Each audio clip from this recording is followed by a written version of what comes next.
SCP-511 et 2 SCP-511-1. Objet numéro SCP-511, classe Euclide, procédure de confidence spéciale. Lorsqu'une instance de SCP-511 est identifiée, la résidence affectée doit être placée en quarantaine et recevoir un numéro de site. Excepté une des entrées principales, tous les points d'accès possibles des sites abritant SCP-511 doivent être condamnés de manière permanente avec les matériaux de construction appropriés. L'entrée principale devra rester verrouillée en toutes circonstances. L'accès au site est réservé aux membres de personnel de la Fondation possédant une autorisation écrite de niveau 3 ou plus. Tous les sites abritant SCP-511 doivent être équipés de matériel commandé à distance permettant une surveillance 24h/24 et un contrôle continuel du nombre de SCP-511-1 occupant le site. En toutes circonstances, 1, entre parenthèses 1, membres du personnel de classe D doivent habiter dans le site. Les membres du personnel assignés à cette tâche sont exemptés de l'élimination mensuelle durant la période de cette assignation. Les candidats doivent être exclusivement recrutés parmi des femmes ménopausées possédant une évaluation clinique de démence de 2 ou plus. Entre parenthèses, note. À cause de la nature exclusive de ces critères, l'OS5-BIP a approuvé le recrutement dans les offices locaux et /ou dans des maisons de retraite si nécessaire. Voir incident I-511-11. La population de SCP-511-1 à l'intérieur d'un site doit rester comprise entre 50, entre parenthèses 50, et BIP individus. En dessous de ce seuil, des Feli domesticus adultes doivent être introduits sur le site pour augmenter le niveau de population. Si la population excède BIP individus, l'excédent doit être immédiatement abattu. Tout SCP-511-1 trouvé hors du site de confinement doit être euthanasié et ses restes incinérés. Toute matière biologique sortant du site de confinement pour être testée doit être manipulée dans le respect des protocoles standards correspondant à un risque de contamination bactériologique de niveau 4. Tous les spécimens doivent être incinérés à la fin des tests. Avant d'entrer en contact avec quelque matière que ce soit venant du site de confinement, les membres du personnel doivent être vaccinés contre la grippe, l'hépatite A, l'hépatite B, BIP, le tétanos, l'encéphalite à tic et BIP. Un examen médical complet est obligatoire 2 fois par semaine pour les membres du personnel travaillant sur SCP-511. Description.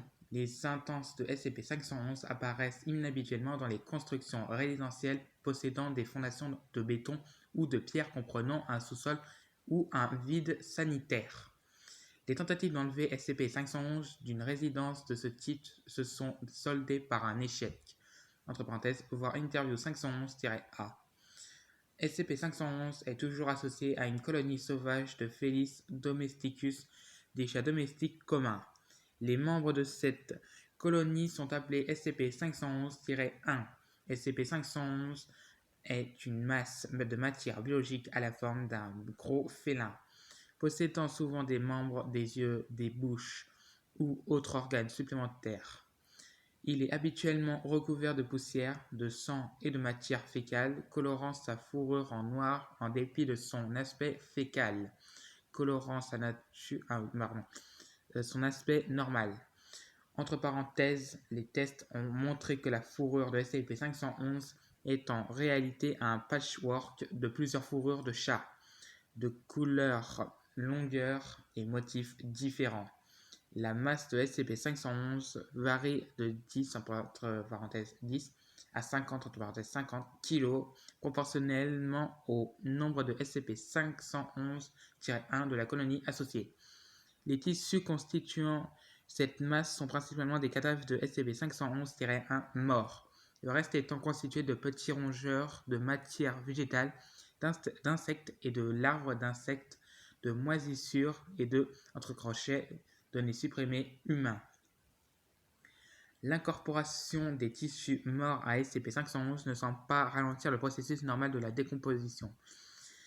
Plusieurs parties de SCP-511 se trouvent en général à des stades de biodégradation différents, certains présentant juste une lividité cadavérique, d'autres une infestation d'insectes charognards actifs et d'autres encore un début de liquéfaction de tissus. Entre parenthèses, note, les chercheurs ont remarqué que SCP-511 émettait parfois un ronronnement. Les tests ont montré que ce bruit n'est pas produit par SCP-511, mais par des insectes, souvent des mouches qui ont piégé dans sa masse. Signé Dr. A. Deep. SCP-511 préfère les espaces sombres au taux d'humidité élevé, comme les sous-sols et les vides sanitaires. Il foule constamment les environs immédiats à la recherche de biomasse à incorporer à lui-même pour remplacer la matière qui s'est dégradée au-delà de toute utilité mécanique. Les exemplaires de SCP-511-1 ressemblent à des Felis domesticus ordinaires, mais ayant été extrêmement négligés. Ils présentent un état de santé de 2 ou 1, quelle que soit la quantité de nourriture disponible. Des ulcères, des infections parasitaires, des tumeurs ainsi que des infections virales et bactériennes sont courantes. Entre parenthèses, les SCP-511-1 sont connus pour être porteurs d'un germe particulièrement virulent de bip bip. Un SCP-511-1 typique n'a aucune envie de se nettoyer et a une fourrure sale et éparse. Le lien entre la condition physique de SCP-511-1 et SCP-511 est encore mal compris, surtout lorsqu'il s'agit de savoir dans quelle mesure cet état est lié à l'influence de SCP-511 ou à des conditions de vie sous-optimales. Des observateurs ont rapporté avoir vu un SCP-511-1 apporter de la biomasse à SCP-511 pour qu'elle y soit incorporée. Addendum 1, rapport d'incident de la faille de confinement du SCP-511-BIP, plus incident I-511-11, addendum interrogatoire de l'agent BIP, survivant de la brèche de confinement du site 511-47, plus interrogatoire 511-A. Et ceci est juste en fait les deux que je ne pourrais pas vous lire parce qu'elles sont extrêmement longues. Donc ce qui veut dire que la vidéo pourrait un peu être trop dépassée. Donc du coup, je vous laisse regarder par vous-même ces deux fichiers-là.